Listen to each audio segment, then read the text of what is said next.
A true Colossus of old has recently made his way back to the city of Rome. It's an extraordinary work, one of the most significant examples of late ancient Roman sculpture. We're talking about none other than the reconstructed Colossus of Constantine the Great, the Roman emperor who's best known for granting freedom of worship to Christians and for moving the capital of the Roman Empire from Rome to Byzantium, thereby laying the foundations for a new civilization. In this episode, we'll trace the history of this Colossus, take a look at some of the little-known facts about it, and explore the recent technological advances that made its reconstruction possible. But before we get started, dear friends of Antiqua Archeologia, don't forget to like this video and subscribe to this channel. And if you have any questions or special requests, or if you just want to say hello, leave us a comment down below. Your engagement is crucial to helping us grow and sustain this project. Thanks, everyone!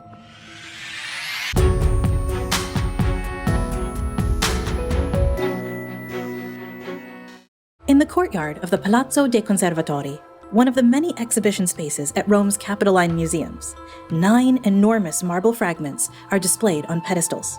They are remnants of the Colossus of Constantine, one of ancient Rome's most imposing statues. These gigantic fragments made of Parian marble were originally discovered in 1486. At first, both they and the building they were found in were misidentified. The fragments were thought to belong to a statue of Commodus, and due to their exceptional importance, they were moved between 1567 and 1569 to the location where they still stand today. It wasn't until the end of the 19th century that the building where they were found was identified as the Basilica of Maxentius, and the fragments themselves were correctly identified as pieces of the Colossus of Constantine. So that we can better understand what remains of this statue, let's start with a closer look at some of these fragments. Going from left to right, we see pieces of the right arm and forearm, the head, the right knee, the right hand, the right shin, the upper part of the right calf, another part of the right forearm, and finally, the left foot. Each of these elements was originally part of the Colossus of Constantine, which dates back to between 312 and 315 AD. This period during Constantine's reign saw his victory over Maxentius at the Milvian Bridge, which established him as the absolute ruler of the western part of the Roman Empire, as well as a celebration of his Decennalia, that is, the 10-year anniversary of his reign. The statue was placed in the western apse of the Basilica of Maxentius, which later became known as the Basilica of Constantine, right at the spot marked here in red. We don't know exactly when the statue was dismantled and its remains scattered. The only thing we know for certain is that the remnants we still have today were found in their original location in the basilica in the 15th century, during the papacy of Innocent VIII. Interestingly, we're not missing as many pieces as you might think. That's because the statue was constructed using the acrolytic technique, in which only the body parts visible to an observer are made of marble, while the underlying structure, which provides support for the sculpted parts, is made of brick, wood, and metal rods. The parts of the statue representing the cloth draped over the subject's torso and legs would have been covered with bronze foil or, less commonly, made of gilded stucco. The process of reconstructing the Colossus was extremely complex and precise. The project began with a thorough archaeological, historical, and functional analysis of the fragments, supported by a careful study of the relevant literary and epigraphic sources. In fact, by closely studying the traces of how the original materials were assembled relative to the non-visible support structure at the statue's core, archaeologists were able to speculate on the original positions of the statue's arms, as well as determine that it was originally posed in a seated position. Another turning point for the reconstruction came with the identification of a 10th fragment, which had originally been found in 1951 and is now housed in Rome's archaeological park of the Colosseum. This remnant, which depicts part of the left pectoral muscle along with the left nipple, gave archaeologists an essential piece of the puzzle. The statue's torso was not covered with a Roman chestplate, known as a lorica, as had originally been thought. Instead, it was nude, with just a bit of fabric draped along the left shoulder. One of the most striking elements of the Colossus is its head. Some of its facial features, such as the aquiline nose, thin lips, and prominent chin, match other physical descriptions of Constantine, whereas others, like the large eyes with their deeply engraved pupils, represent common elements of late imperial sculpture. Let's focus on the head in particular for a moment, because there's something incredibly important here. In their analysis, archaeologists discovered irrefutable evidence that the marble had been reworked, especially around and under the chin. which would indicate the removal of a pre-existing beard. This discovery gave rise to the theory that the Colossus of Constantine could therefore be the result of adapting an older statue. Of course, interpreting historical events is always difficult, and it's almost never possible to arrive at a single unified vision of what took place. In this case, there are numerous hypotheses about which other statue could have been used as the basis for the Colossus of Constantine. There are those who maintain the Colossus was originally a statue of a bearded emperor, such as Hadrian, or a reworking of the Colossus of Maxentius, or even, perhaps, a former statue of a deity. One recent hypothesis claims that Constantine reused a cult statue of Jupiter, most likely the one in the temple of Jupiter Optimus Maximus on the Capitoline Hill, ancient Rome's most important temple. But why Jupiter exactly?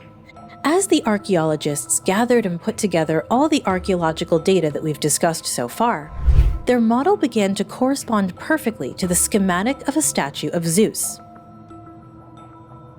More precisely, the very same bare-chested Olympian who was housed in the temple of Jupiter Optimus Maximus, who himself was likely modeled on the Zeus of Olympia sculpted by Phidias. What we can say, therefore, is that the iconographic features of the Colossus can be identified with a statue that was important to the cult of Jupiter, one that is very likely to be the Jupiter Optimus Maximus located on the Capitoline Hill.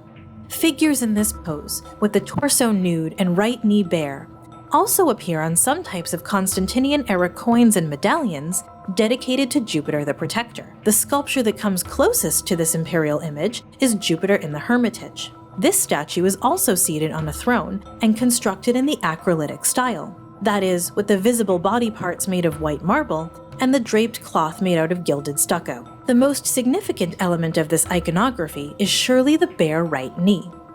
This arrangement of the cloak, with the right knee exposed and the left covered, is rare. Although it has been documented in other imperial statues, particularly those from the Julio-Claudian era, this motif actually has a very ancient ancestry, dating back to the 5th century BC. Its iconological origins can be traced back to the myth of Dionysus being birthed from Zeus's thigh. This kind of iconography, very typical of the time, served to connect the emperor to divinity. In effect, with the upper half of his body uncovered, a cloak draped over one shoulder, his right arm curled around a scepter, and his left hand supporting a globe, Constantine is depicted as Jupiter. In this way, the emperor demonstrates to all around him that he is a companion of the gods, and that the very nature of his power is divine. Where can we find the Colossus today? If you'd like to see a magnificent, full-scale, 4-ton reconstruction of the Colossus, 13 meters in stature, you'll have to make your way to the gardens of the Villa Caffarelli at Rome's Capitoline Museums. The statue will remain on display there through the end of 2025, and entrance to the exhibit is free. The gardens of the Villa Caffarelli were specifically chosen to host the statue because they partly overlap with the grounds of the Temple of Jupiter Optimus Maximus. That's the same temple that was once home to the statue of Jupiter from which the Colossus may have been formed, or at the very least, served as a model for its construction.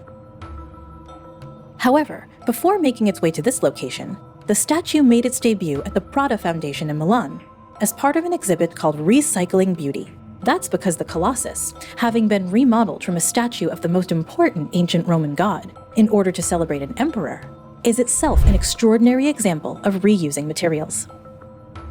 The statue that greets today's visitors is a triumph of art and innovation. That's because, beyond being the product of thorough historical research, it also benefits from the practice of applying cutting-edge technologies to the preservation of cultural heritage.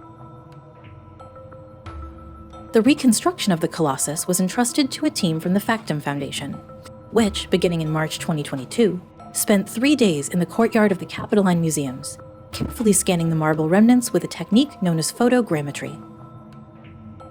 A 3D model of each fragment was then made, and each model was positioned on a digital replica of the statue. This digital replica was based on 2 other works. One, the Colossus of Jupiter, dating from the 1st century AD, which today is housed in the State Hermitage Museum of St. Petersburg, and 2, a large-scale plaster copy of the statue of Emperor Claudius depicted as Jupiter. which now sits at the Museum of Arapacis. The latter was specifically used as a model for the cloak draped over Constantine's body.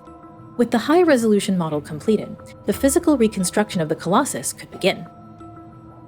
The digital model was first 3D printed at full scale, and this was used to make a reinforced resin cast. For the replicas of the marble fragments, a special stucco was added to the resin cast, and this was then painted to look like original Parian marble aged through exposure to the elements. The reconstructed parts, meanwhile, were made of polyurethane, reinforced by multiple layers of resin mixed with marble powder and mica to achieve a neutral white marble effect. Today, when we look at the reconstructed Colossus in its entirety, we can see the connections between the elements reconstructed from scratch and the original remnants, which remain on display in the courtyard of the Palazzo dei Conservatori.